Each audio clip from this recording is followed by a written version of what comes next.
يلا كيو. بسم الله الرحمن الرحيم.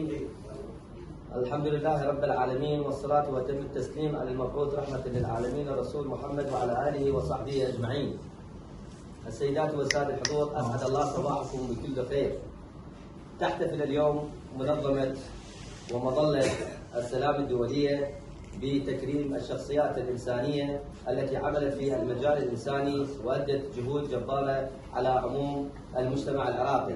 فكانت مظلة السلام الدولية لها تكريم بهذه الشخصيات في كردستان العراق شمال العراق.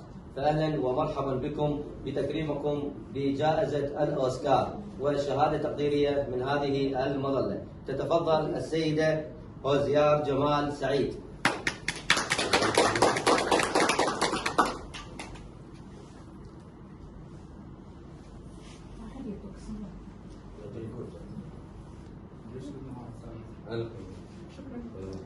تتفضل الأستاذة سميرة صالح محمد.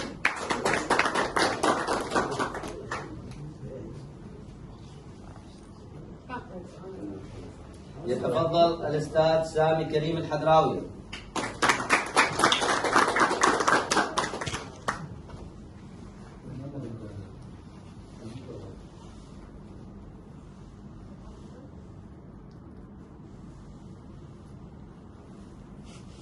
يتفضل الدكتور عبد علي كويل الخفاجي.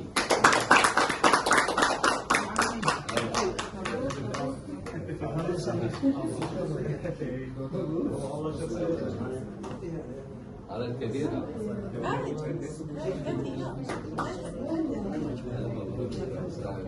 يتفضل الأستاذ سلمان خليل الركابي.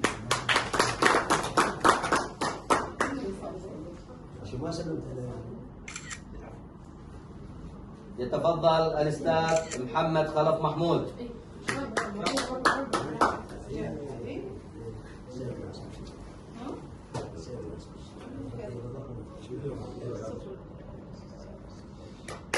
يتفضل الدكتور محمد المشهداني.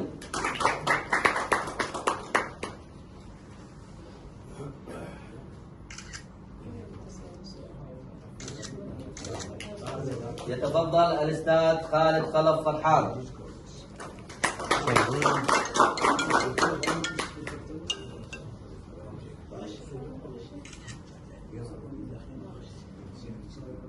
تتفضل الأستاذة أحلام عبد الله حسن.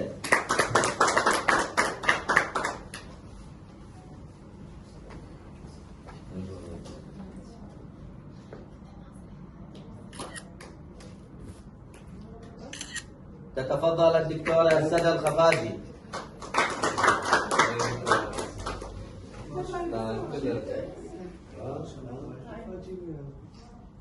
يتفضل الأستاذ عماد كاظم عبد الله.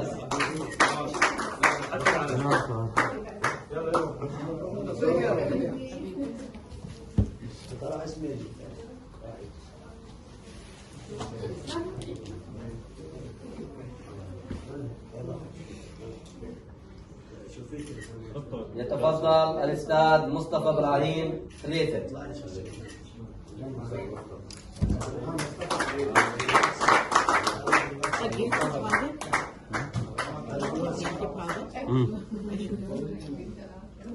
يتفضل الأستاذ يوسف الياس خلف.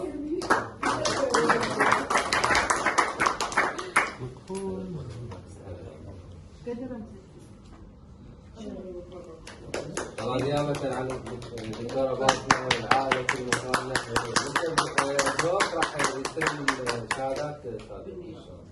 يتفضل الأستاذ حيدر صالح مهدي.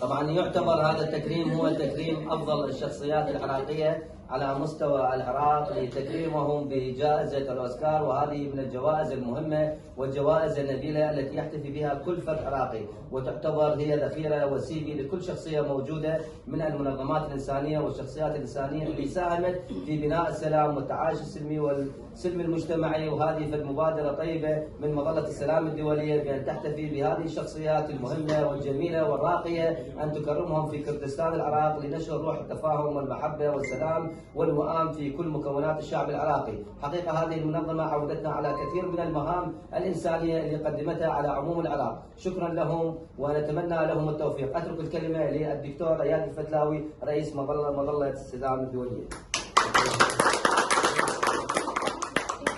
أسعد الله صباحكم. ألف مبروك لهذه القامات والشخصيات العاملة في المجال الإنساني التي تركت بصمة في 2021 من خلال أعمالها على مستوى العراق وعلى المستوى العربي والدولي.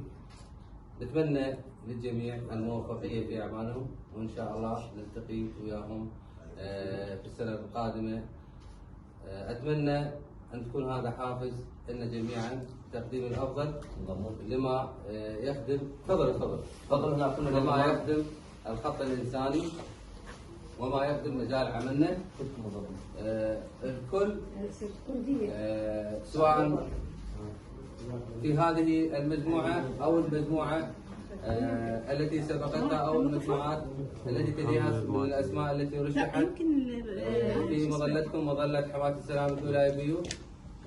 يعتبر هذا الإنجاز إنجاز على مستوى العراق امتدادا إلى الوطن العربي والدول الأوروبية المشاركة معنا في المظلة. حقيقة فخر أن تكرم هذه القامات في هذا اليوم بجائزة أوسكار، وهذا التكريم لنا جميعا، ونشكر كل من حضر، ونتواصل إن شاء الله مع كل الأخوة اللي ما حضروا ويانا سواء أخوات أو أخوة، راح يكونوا لنا وقفة وياهم، وإن شاء الله راح يتم تكريمهم في قادم الأيام. أتمنى من الجميع أن يكون فعلا قدر المسؤولية لما يحمل من هذا الوسام اللي يعتبر من الأوسمة التي لها مكانة خاصة لدى المجتمع الدولي.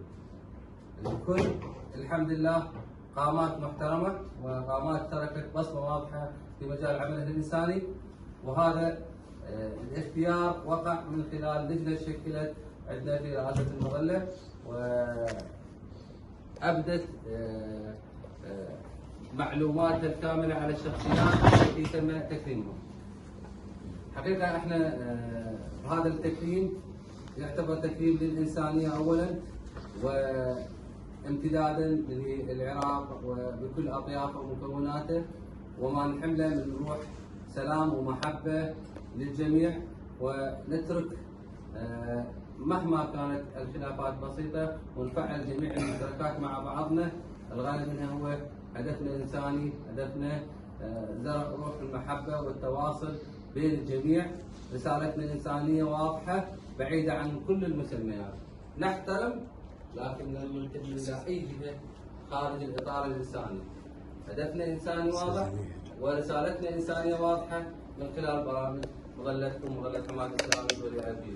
أتمنى التوفيق للجميع، وألف مبروك عليكم، وألف مبروك على كل الأخوة المكرمين من مظلتكم سواء أخوات وأخوة العاملين في الوسط الإنساني. أتمنى لكم التوفيق، وإن شاء الله نلتقي بفرصة أفضل ووقت أفضل، وإن شاء الله على العهد باقي.